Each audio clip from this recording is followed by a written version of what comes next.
I'm Ken Harbaugh, host of Warriors in Their Own Words. In partnership with The Honor Project, we've brought this podcast back at a time when our nation needs these stories more than ever. This episode is sponsored by The Great Courses Plus, a streaming service with an extensive library to learn about military history or pretty much anything else that interests you. Visit thegreatcoursesplus.com/warriors for a free month. Warriors in Their Own Words is our attempt to present an unvarnished, unsanitized truth of what we have asked of those who wear our country's uniform. Thank you for listening, and by doing so, honoring those who have served. Last episode, we heard from Lieutenant Bill Story, and today we're finishing that interview. Lieutenant Story served during World War II in the joint American and Canadian 1st Special Service Force, also known as the Devil's Brigade.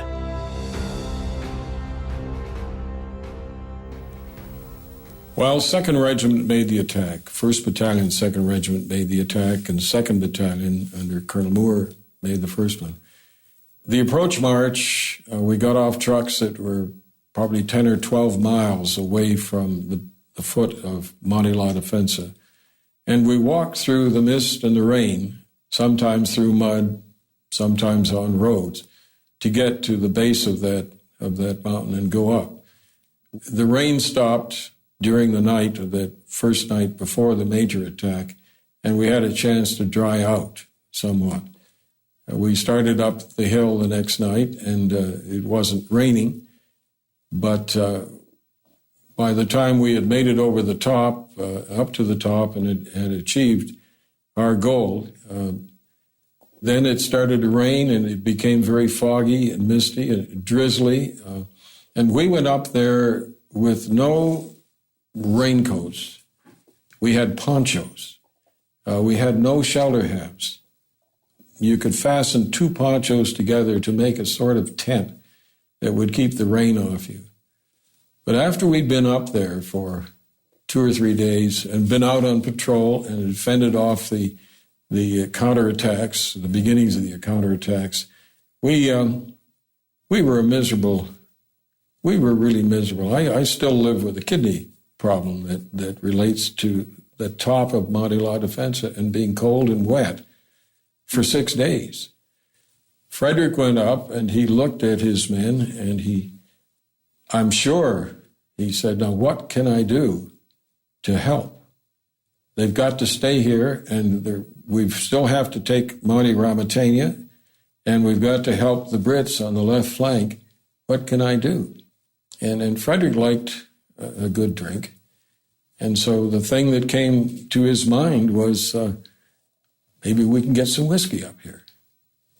And then he saw the sodden condition of the weapons, and his mind went back to what we had learned in the Aleutian Islands, that we were all issued condoms, part of a soldier's supply.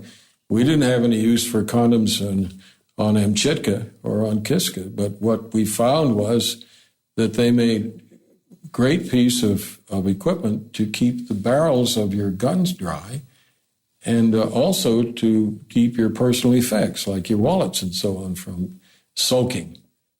So he called up Paul Adams, who is our executive officer, and asked Colonel Adams to pass word back to Colonel Wickham, who was at our base camp in Santa Maria, to go to 5th Army and ask the supply officer for 10 or 15 cases of whiskey and about a gross of condoms. So Ken Wickham went trotting up the road to 5th Army headquarters to see the supply officer of 5th Army. And this fellow said, "You want condoms and whiskey on the top of that mountain? What are you doing, having a party? Where are you finding the women?" This sort of back and forth. Absolutely not. And Wickham, bless him, the word had come down that this was what Colonel Frederick wanted. So he persisted, and he said to this supply officer, who might possibly have been a brigadier general, "Why don't you go in and ask the general?" And by that he meant Mark Clark, who was the commander of the 5th Army. So this officer went in and asked Clark, and Clark's response was, listen to the story, and he said, well, he took the mountain, didn't he? Give him what he wants. So the next night, carried by the service battalion and by fellows from 3rd Regiment, came cases of whiskey and packages of condoms. I can remember going out to 1st Battalion, and these miserable fellows just looked miserable. We were reduced to wringing water out of moss up there to get drinking water. And it had been raining and cold and everything I've said. And I gave a bottle of whiskey to Stan Waters, and Major Gray, who was the executive officer of 2nd Regiment, was there. He was so bad, he had a cold in the throat, he could barely whisper. And he said, thanks, Sergeant. So Stan Waters, who later became commander of the Canadian Army, said to me, Bill, you were the best sight in my whole life. You came up that trail carrying a bottle of whiskey and handing it to me. And we all got a nip or two. And that was enough, but it was the thought, that our colonel would think of these things in order to help maintain our spirits, because that was a hard thing to do up there. I was a part of one of 3 patrols that were sent out with soldiers of the 36th Division to explore a feasible way up Monte La Defensa. The thing that struck me most about those 36th Infantry sergeant and the patrol was the high level of fear. You could just sense it, and it was foggy. And, we can't go any further, we're up too far up. And I didn't see anything. When the fog lifted a little bit, then I saw the bodies of the soldiers who had tried to make that attempt. And so I had a better understanding of why they were fearful, but they were really fearful. You could look up and see that the tracer was going well above your head. Even though it was cracking, it was going well above your head. There was nothing to be fearful about. And that's because part of our training here at Fort Harrison was live fire training, where we literally crawled under barbed wire. Now, this is standard training now, but we were one of the pioneers of this. Crawled under barbed wire, which was, large enough to permit your butt to get through if you didn't raise it too much, and where machine guns on fixed lines were firing over your head. If somebody points a gun at you, you become apprehensive, to say the least. Someone is shooting at you with intent to kill you. You not only become fearful, but you become very angry. And the anger oftentimes carried you. You had to ride over the fear. And actually the fear was pumping into you to make you alert and more aware of what you had to do to accomplish the mission. And fellows, for instance, whose job it turned out to be to take a grenade and throw it in a machine gun nest, they were fearful. But their training overcame their fear. Their discipline overcame their fear. Even though they knew that it was a possibility they'd be shot dead. We're not inclined as individuals to be able to kill each other. You have to have some degree of training, or like so many of the killings we've seen here in public, you have to be aberrated. And in wartime, many soldiers, while they pointed their rifles at an enemy, never pulled the trigger, never centered the rifle on the soldier. This was particularly became evident as World War II wore on, and now the training is much more intensive. But back then, they discovered to their dismay that many of the infantry soldiers just did not fire their weapons. And part of it was distaste. for killing another person. The way they were brought up, the laws and so on of both our countries. So you had to be trained to kill. And you had to be motivated to kill. Of course, one of the best motivators was to have someone shoot at you. And then the adrenaline really flowed.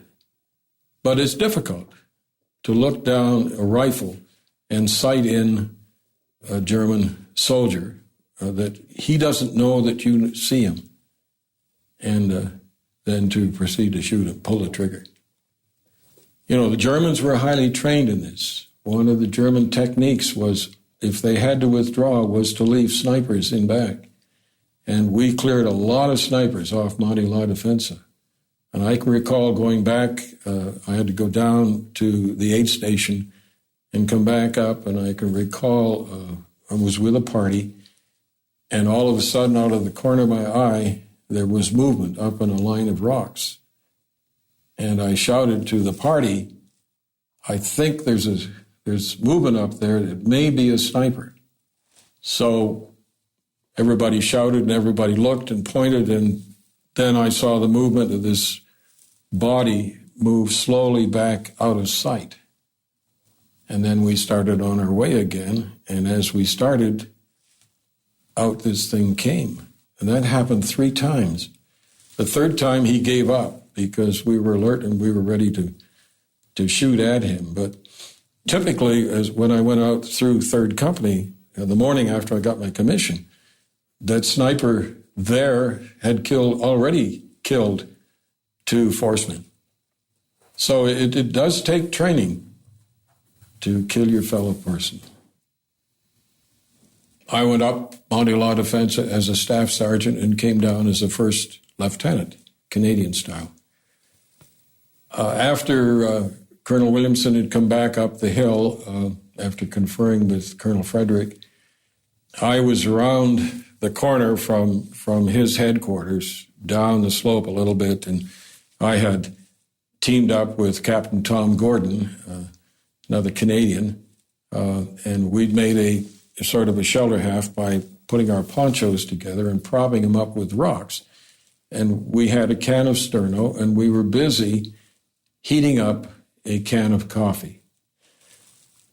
We were no sooner got it to the point where it was steaming than the colonel's runner comes down, and Patterson says, Sergeant Story, the colonel wants you up right away. And so I groaned, and I started to crawl out the tent. And in the course of crawling out of the tent, I dislodged it, and the rainwater went down Tommy Gordon's neck, and I also kicked over the coffee in the process of getting out. Caught hell from him, and went on up, and Colonel Williamson was waiting for me up there. And he said, Sergeant Story, by virtue of the authority granted me by the Canadian government, I hereby promote you to subaltern, or first lieutenant. And I was taken aback. I literally said, what, sir? And he said, you idiot, didn't you hear me? I just made you an officer. You are now and I said, oh, what do I do now? Well, he said, you tear off those damn stripes to start with. And we had to get Patterson's knife to tear off my stripes. And he said, now go find a bar, because we wore American insignia. So I said, a gold bar, sir? He said, no. Don't you know that a second lieutenant in the Canadian Army is not qualified to serve overseas? You are a first lieutenant. He said, probably Captain Gordon has a bar. So I went down and I knocked on the tent and spilled more water on Tom Gordon. And I said, Tom, the colonel said I should get a silver bar from you. And he said, what the hell do you mean call me by my first name? I'm an officer. And I said, well, so am I. The colonel says you're going to give me one of your silver bars. So he took the bar off his collar and gave it to me. He wasn't I was wrong in saying that he was a captain. He was a very senior lieutenant. So he gave me that silver bar off his shirt. And There's a sequel to that. I had to go out the next morning to go on out and talk to Stan Waters and Major Gray. And on the way, I was going under the escarpment so I wouldn't be revealed over top. And I was coming to a V shape where it was possible to climb up over onto the top part. And as I got there, a voice came down to me and said, "Don't go any further." And I looked up, and there was a friend of mine in 3rd Company, section sergeant, and he said, "We've lost 2 men who crawled through that V in an effort to get, there's a sniper, and we haven't caught him yet." So he put a hand down and helped me climb up that part. And then I said to him, "Hey, do you notice anything different about me?" And he looked around, he said, "Where the hell are your stripes?" And I said, "Well, look at this." I took this silver bar and I flipped it up like this. I said, "The colonel just made me an officer." And he said, "That dumb SOB, doesn't he know any better than that?" So then I went on out to see Waters and Major Gray, and Gray was aware that this was coming up because I had been considered for commissioning while we were right here, but there wasn't time to send me off to an OCS, or a Canadian training school. I was the first enlisted man in the force to be commissioned in the field, to be followed incidentally by another Canadian from 1st Regiment who was also from Winnipeg, the 2 of us. And we were the first 2 names to appear on orders as being commissioned in the field. On the beachhead, I was the intelligence officer for 3rd Regiment. And while I passed word that Force Headquarters wanted intelligence patrols to go out that night, I passed that word to the battalion commanders, and they took care of doing that. The German prisoners that they took didn't come back through me. They went directly down to Force Headquarters to be interrogated by the only man in the force who had the capability of speaking effective German for interrogation purposes, and that was Finn Roll, our Norwegian-American intelligence officer. My recollection of the Black Devil was that I heard the report that while on the beachhead, that a German sergeant or officer or something had been captured, and he had a diary on him, and in the diary there was reference to the Black Devils. We never know when they're coming, and whatever else that said that. There was a report that just sort of flashed around, and it presumably came from Finn Roll or from Bob Burhans, and that's all I really knew about it. We really took to that because it gave us some knowledge of how the Germans viewed what we were doing, that we were accomplishing our mission of keeping them apprehensive. And it gave us a nickname that I think the fellows enjoyed having. And not everybody was positive on this. The senior officers weren't that approving. They didn't necessarily like this Black Devil stuff. But for the rank and file, this gave us a tag which was different. Regardless of where the story originated from, it gave the soldiers of the force men, something of which to be proud. Some indication for them that they had an impact on the German soldiers that were opposing them, and that the things they did, like blacking their faces, and the clothes we wore, those baggy mountain ski pants, we call them, were recognized by the enemy. And it was a fillip to our pride. It helped our esprit. I really don't care where it came from because it was picked up and the guys ran with it. I think it was while we were at Santa Maria in the southern part of Italy, where we were training for the invasion of southern France, that a 1st Regiment fellow who was a sketch artist drew the original Black Devil, and that was widely distributed throughout the force. The Black Devil that this artist of 1st Regiment did hasn't changed basically over the 50 years or 60 years that have occurred since that time. And that was the Black Devil that was sent out in V-mail in December of 44 after the force had broken up. It was a logo picked up as a logo by my predecessor, who was the secretary of the Force Association, and appeared on the letterhead.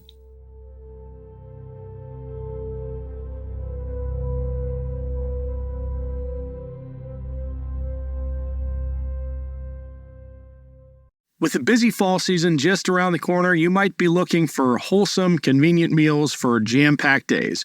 Factor, America's #1 ready-to-eat meal kit, can help you fuel up fast with chef-prepared, dietitian-approved, ready-to-eat meals delivered straight to your door.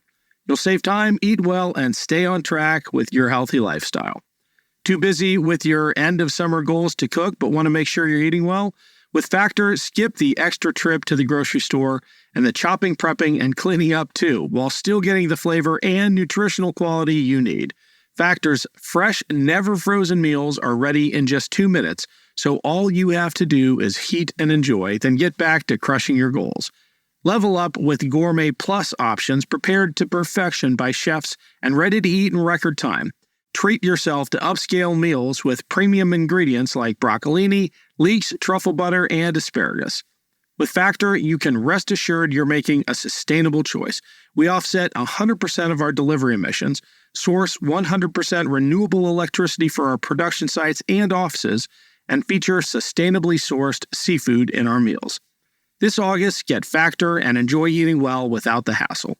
Simply choose your meals and enjoy fresh, flavor-packed meals delivered to your door, ready in just 2 minutes, no prep, no mess.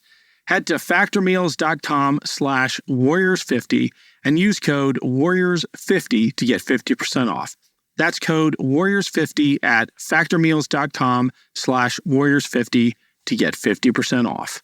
Our listeners are clearly curious about history and about the world, so I'm excited to share with you a great app I recently discovered.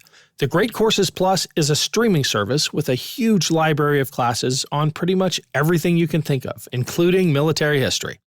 I recently watched one of their classes called 1066, the year that changed everything. It's about the Battle of Hastings and the Norman conquest of England. I learned so much about Norman and Anglo-Saxon warriors and battlefield tactics at the time. It was more than military history, though. I learned about powerful noble families, politically charged marriages, and tense succession crises. It's so easy to use the Great Courses Plus app, and you can watch anything from their extensive library anytime and anywhere. And right now, our listeners get a free month of unlimited access to the entire library. Visit thegreatcoursesplus.com/warriors to sign up for a free month. That's thegreatcoursesplus.com/warriors, and the link is in our show notes. Now, back to warriors in their own words.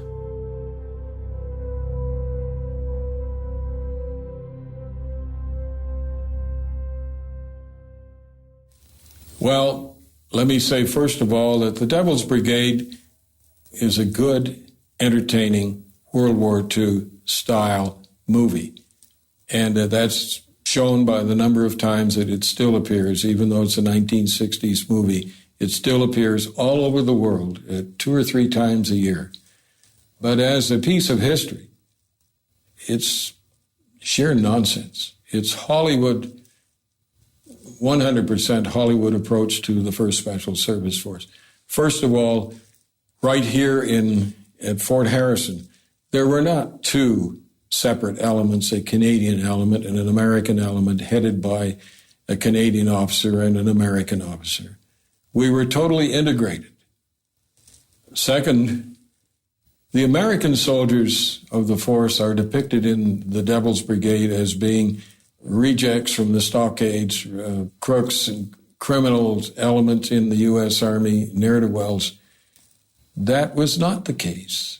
These men, the Americans, selection teams went out to American locations and selected men just as they did in Canada.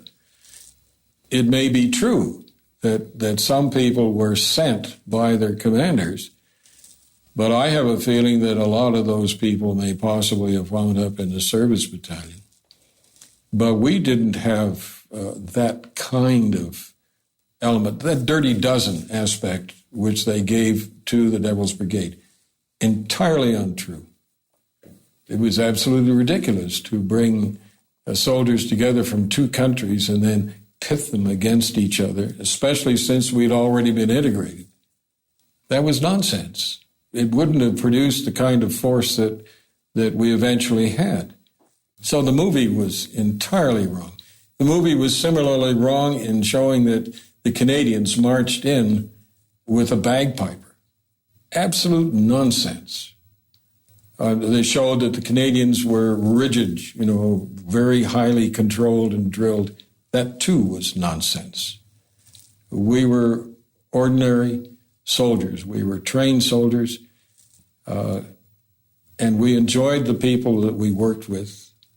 But in the force, the gate swung both ways for several months.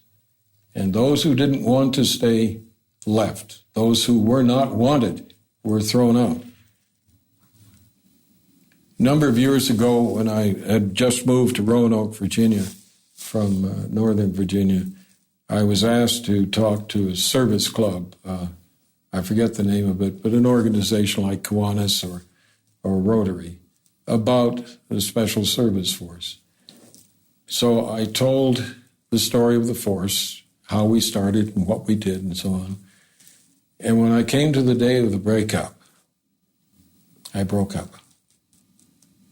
I couldn't continue. It took me half a minute or so to bring myself under control. And even as I talk to you now, that still causes a clutch in the throat. It's still with me.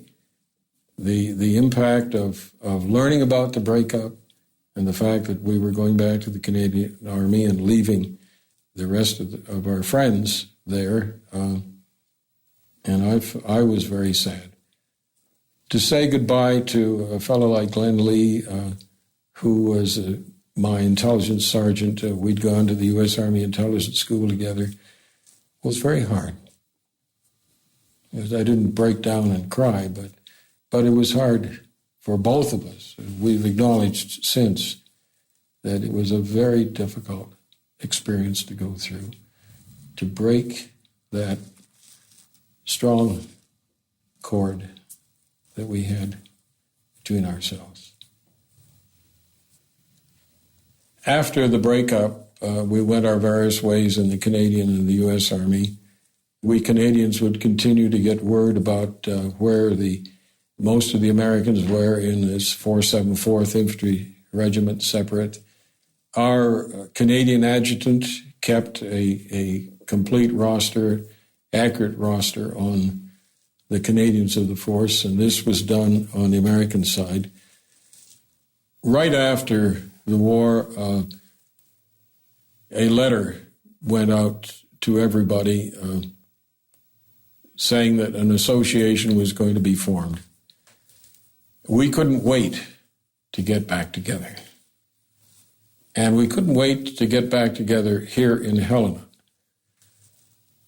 We had to raise money for the rest of the building of our monument here in Helena. So that was the start of an organization. We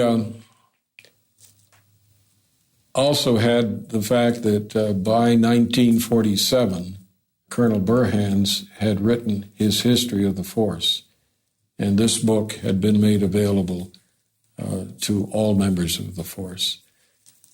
And I'm not really sure in my memory when that was distributed, but the fact that it was coming was known to us. So when the word came out that we were going to have a reunion in Helena, I couldn't wait to get back, to see Helena and to see all these guys again. And that included the Canadians, because we'd gone our separate ways. I was in university. 1947 was our first reunion. We have met every year since that time. 1 year in Canada, 1 year in the United States, we've come together for a week of remembrances and talking, memorial services, and so on.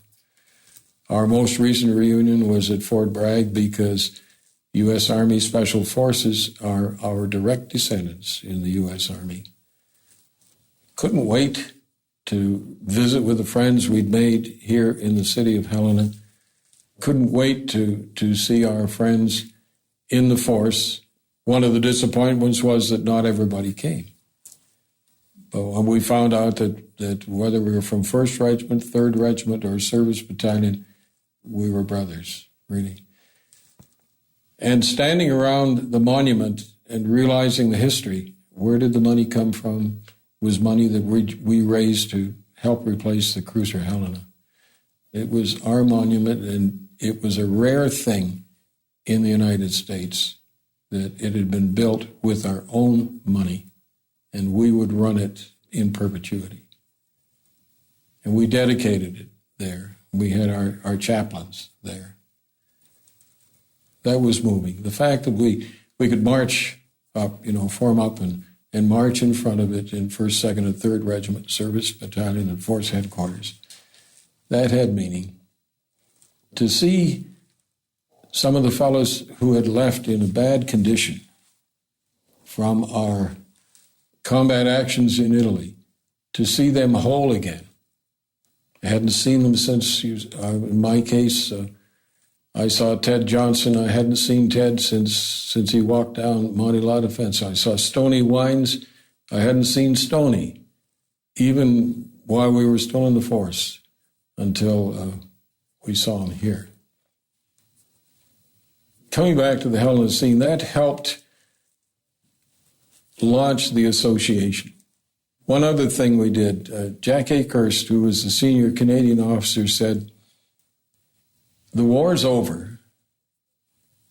Let's forget about ranks. Let's call ourselves by our first names so we don't go through the rest of our lives speaking of Colonel this and Colonel that. I don't want it." And so that's what we did. And it even got to the point where I felt free to call, by then, General Frederick Bob. Never thought that day would come.